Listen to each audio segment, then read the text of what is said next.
Hi, how are you? My name is Ulysses Tapley, and I run the chess club at Rogers Memorial Library in Southampton. And today we want to begin a series of teaching you how to play chess.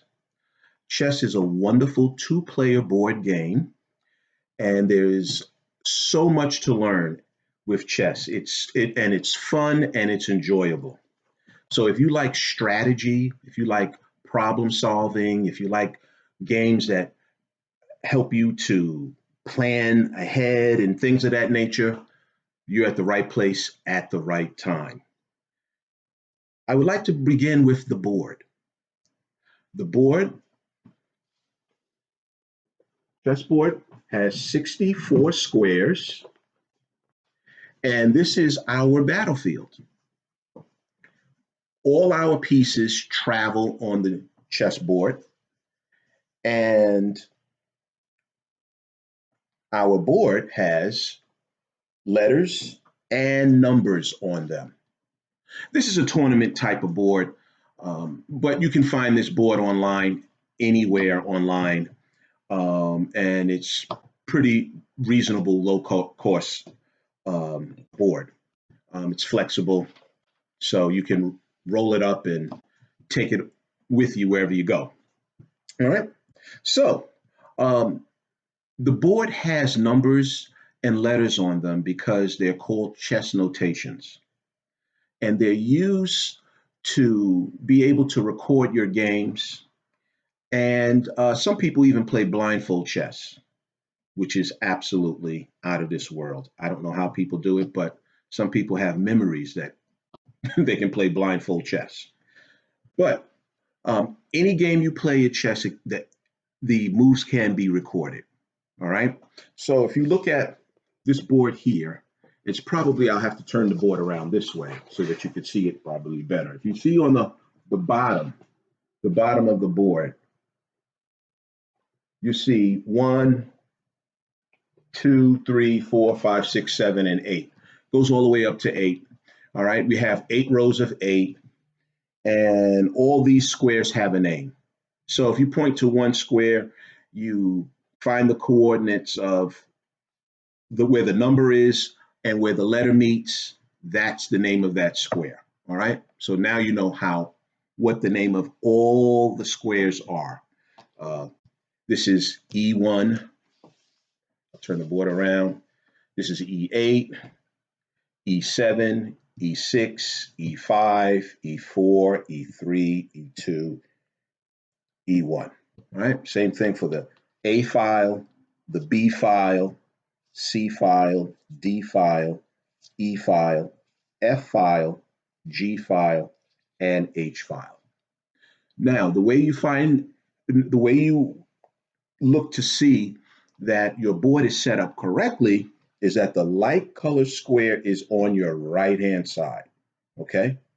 If the board is set up with the dark square on the right hand side, the board is not set up correctly. Okay, so we want to make sure that the chess board is set up correctly with the light colored square in the right hand side. Okay, now most wooden chess sets do not have the chess notations on it unless you purchased it at a chess store or online. But if you go into a regular store and you buy a chess set, you're not going to see these chess notations on them. You would have to probably write it on a little piece of paper, put tabs on it, put the numbers all the way from 1 to 8, then put letters horizontal from 8 to H on there, and then you could have basically your chess notations that way on the side of your board. But moving forward, I would like to teach you as well is that where the pieces sit on the board. Okay, so we'll do that now. All right. So, and we'll identify the pieces as well. How about that? Okay.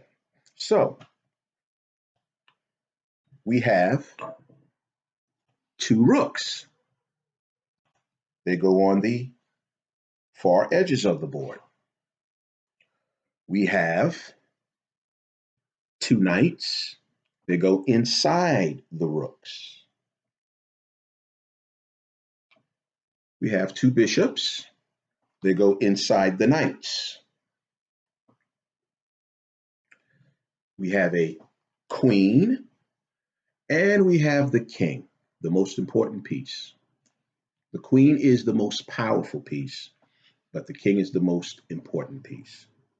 When you play the white pieces, the queen goes on the white square, and the king goes right alongside of it.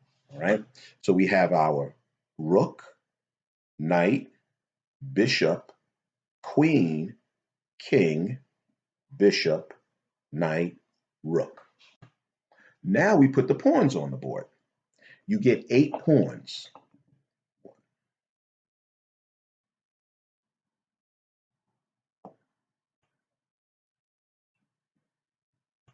To tell you a little bit about myself, I've been playing chess for 35 years plus, and I absolutely love this game. Absolutely love this game. I got hooked, and I went to my neighbor's house one day when I was a young lad, so to speak, and I was at his house and I saw this chessboard on his coffee table, and I said, "What is that?" He says, "That's chess." He says, "You ever heard of chess before?" I said, "No, I never heard of chess before." He says, "You want to learn how to play it?" I said, "Sure." Ever since then, I've been playing chess. I hope you enjoy this game as well as I have, because it is amazing. And chess is played throughout the world. They believe that it's somewhere around over 600 million people play chess worldwide. It can be played on a computer. They even used to play correspondence chess, where they would mail in their moves to opponent somewhere around the world or in the United States. So it is a great game. It's a especially great game for kids. It really helps kids to focus and concentrate. So in that aspect of chess, it's very educational as well. Okay, so I'll begin to put the black pieces on. I tell you what, yeah, we'll put the pawns on. We can put the pawns on first. It doesn't matter.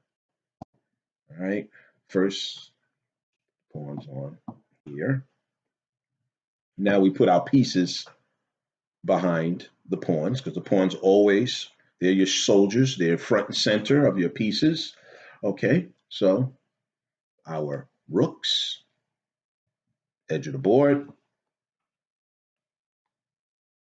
our knights in between our rooks, on the inside of our rooks.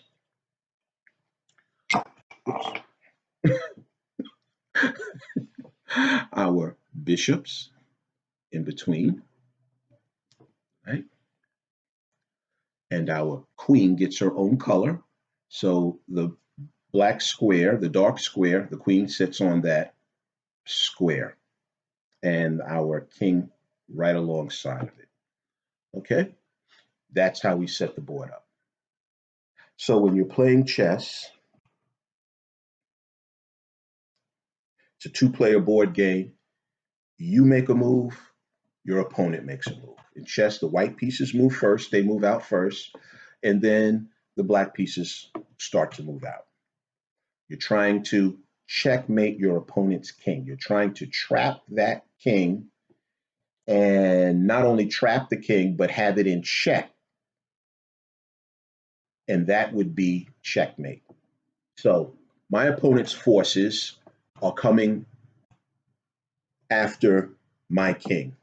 My forces of my pieces are coming after my opponent's king. All right. So what I'm going to do is teach you how the pawns move. So we'll take all of our pieces off here. Okay.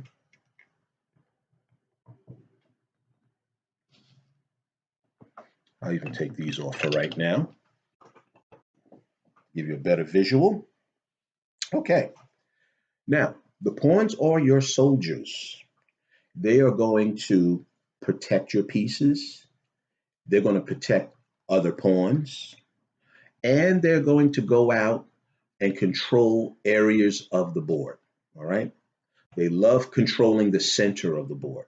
So that is a very good rule of thumb to remember. Your pawns like to control the center of the board, okay? That greatly increases your chances of winning.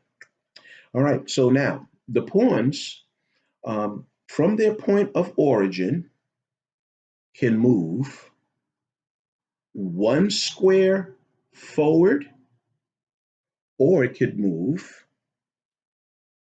2 squares forward from its point of origin, from its starting gate.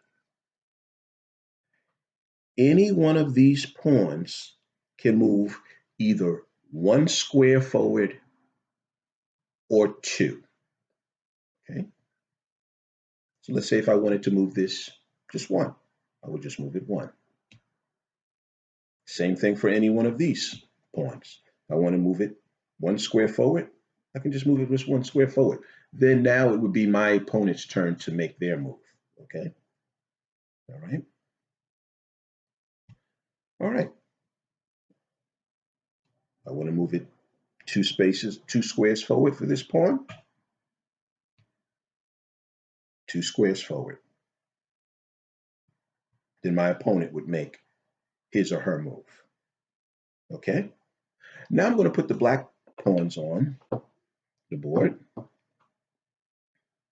Let's say you were playing me. And we like to introduce the pawns by a game called the pawn race. Okay. Now, one of the great things about pawns is that they can be promoted. So if we can get any one of these 8 pawns, if I was able to get any one of my 8 pawns behind my opponent's back rank, any one of them, wherever that pawn lands on any one of these squares, it can be promoted. What we mean by promoted is it can become a stronger piece. It can become another queen. You might even have a queen on the board already, but your pawn that gets over behind your opponent's back rank can be promoted to another queen, greatly increasing your chances of winning a game. Your pawn can become a rook. Your pawn can also become a knight or a bishop. But if you want the power of all of those pieces, the queen is your best choice. The only piece that the pawn cannot be promoted into, is the king. You can't have 2 kings in chess, only one. Okay. All right. So now I'll start to show you again the movement of the pawns. So let's say, for instance, I want to move this pawn up 2 spaces forward. That's a great move because pawns should come out from the center of the board. The most important part of chess, when it comes to pawns and your pieces, is controlling the center. Okay?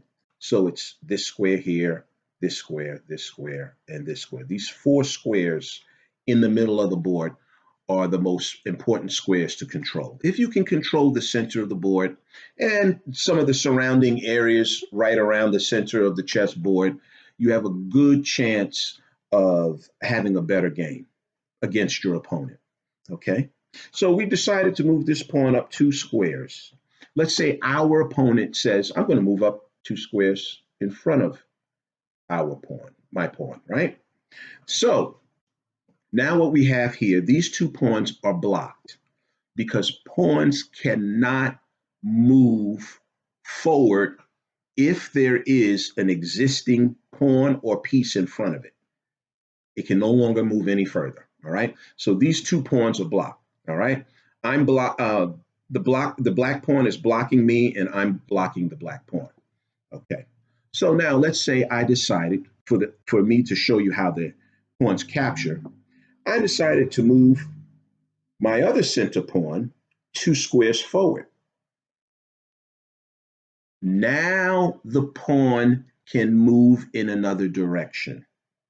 And the only other direction for a pawn to move, other than moving forward, is when it captures.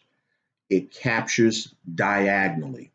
So when I push this pawn up 2 squares, it is directly diagonal to the black pawn. Does everybody see that? Hope you see it.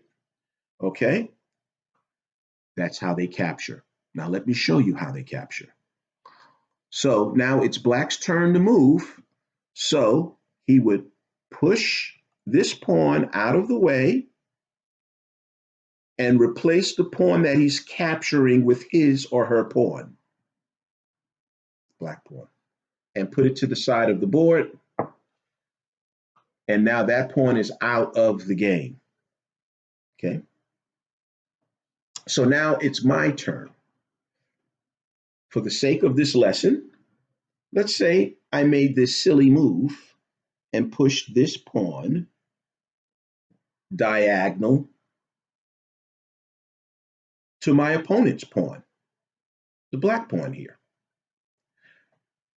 My opponent does not have to capture my pawn, but my opponent can continue advancing forward.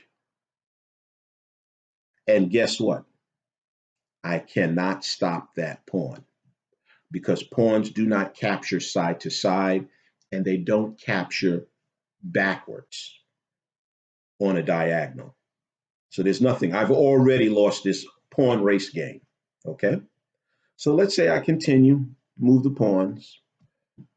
All my opponent now has to do is just push this pawn. He doesn't even have to push any other pawns.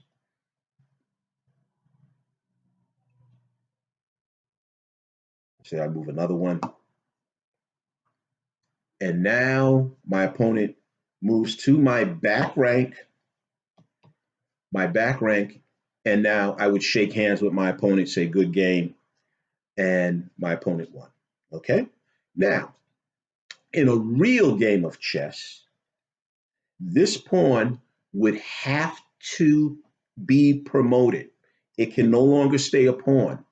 So that's why I show you this game called the pawn race, so you'll be able to understand what happens when a pawn gets promoted. So now this pawn can turn into either a queen, a rook, or a knight, or a bishop.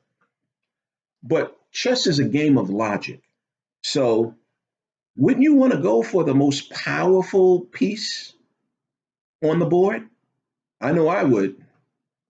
So the way you promote this pawn is you take the pawn off the board, and now you place the queen right where that pawn was when it got promoted. And now that pawn is now a queen. Okay? Doesn't matter how many queens you get. You can have 2, you can have 3, you can have 4. The most I've ever seen in a game was 4 queens. I have never seen anything past 4 queens. Extremely rare because your opponent knows in the end game, pawns are extremely important. Extremely important. So now we know how the pawns move.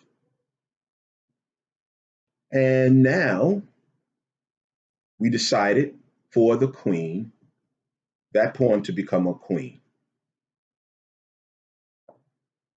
So that's all for today. I would like to say to you to be well and have a great day. I'll see you on the next lesson. Bye.